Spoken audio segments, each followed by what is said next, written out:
of salt.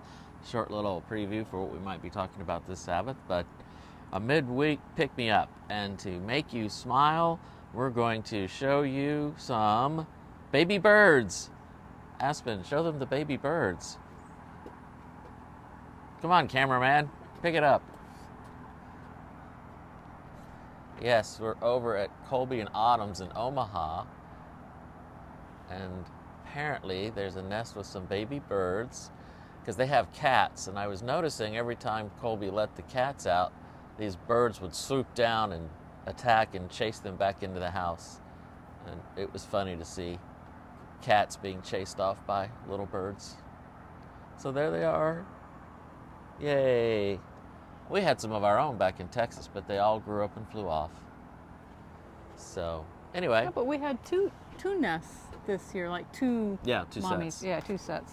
Except that last one, the mother kept like fluttering his wings and kicking the poor baby out of the nest. Yes. Like twice I had to pick it up, put it back in the nest. It's one of those where you think this bird is never going to survive, because when the first time it fell, it was so tiny, it like must have just been born. You barely even recognized it as a bird. Yeah, I didn't even see it. Yeah. So I put it in, I think, there's no way. And then a few days later, it was back on the ground, but it was bigger. And I was like, oh, well, I guess it's surviving because it's actually bigger than last time. And put it back in the nest, and sure enough, a few weeks later, it was, grown up and flying away. And so it survived. So, not our point for tonight. But no. Anyway, ain't nature grand. So, here we are. We're in Omaha. We are in Omaha, yes. And we're having fun. We're having fun in Omaha. It's amazing. Okay, so Colby's wife is out of town on a work trip to Costa Rica. Yeah. And so, of course, we're here to watch the baby. And my sister came, and her daughter came, and her daughter's actually worked as a nanny and stuff. And so here we have 3 adults who are kept entirely, 3 adult females who are kept entirely busy by 1 small baby. Yes. I was just playing with it, and it was fun, but it just kept looking at me confused, like puzzled, like, I'm not sure who you are and what you're doing with me, but okay. And then eventually, wah. And I took her to the professional. Baby just likes to eat. They like to eat, yes. So, yeah, it's funny. Autumn goes away, and there's like a horde of adults now to take care of the baby, so Colby doesn't have to. Yeah. Yeah. Anyway, so, not what we were talking about. No. It's not. All right. But we did. So thanks for joining us. Okay, yeah, so the thought I had, actually I think this was like last week. We just haven't used it yet. But one morning I thought, I choose to be a joy seeker and not a judgment maker. And because, we start judging situations or people, it doesn't lead to joy at all. It usually has this really the opposite direction. And so I think Brett's going to tell us his personal... Well, like in recovery, we say resentment's the poison I take to kill you, and judging is the thing I do to steal away my own joy.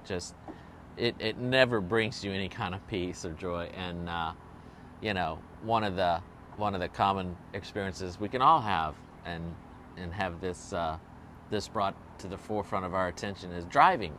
And as we were driving a long way from Keene, Texas to Omaha, which is, I don't know, how many miles? It's a 10-hour drive, so it's 650 miles. Yeah, it's a long drive. And that gives you ample opportunity to run into stupid drivers. And it's very easy for them to steal your joy as they try to make things bad on the highway.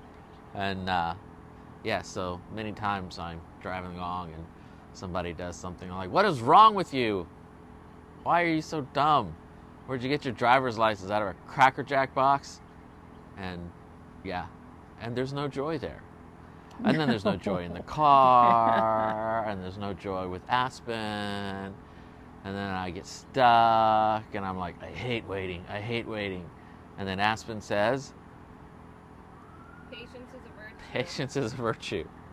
She's been she's been helping take care of the child this whole time by Yes. quoting empty platitudes to Yes. the baby. Oh goodness. So the poor baby was crying, as babies do, because she was hungry, as babies get. And of course, we're making the baby the bottle, and Aspen says, "Good things come to those who wait." I said, "Aspen, that is an empty platitude. That is not filling this poor baby's tummy." And it did not help me on the road either. Empty platitudes. Maybe if you'd listen. I might have joy, You see but the difference. yes. You can understand what I'm saying. She can't. the baby can't. But that's, yeah. So the drive could be much more pleasant, and if I didn't judge other people for their shortcomings and lack of driving skills like mine. Yeah. Yeah. Yeah. But sometimes we judge situations as well. And I'm just going to use a friend of Aspen's for this illustration. And so it was the 4th of July, and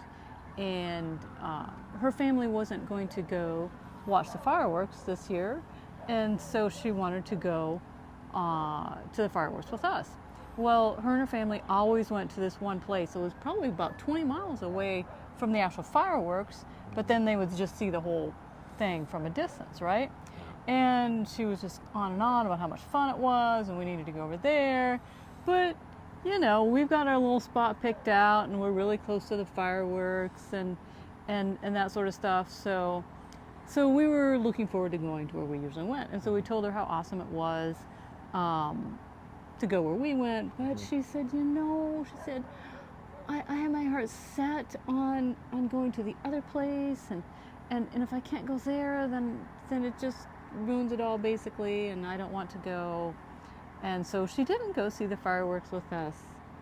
And it's too bad, because sometimes we do let our attitudes like that just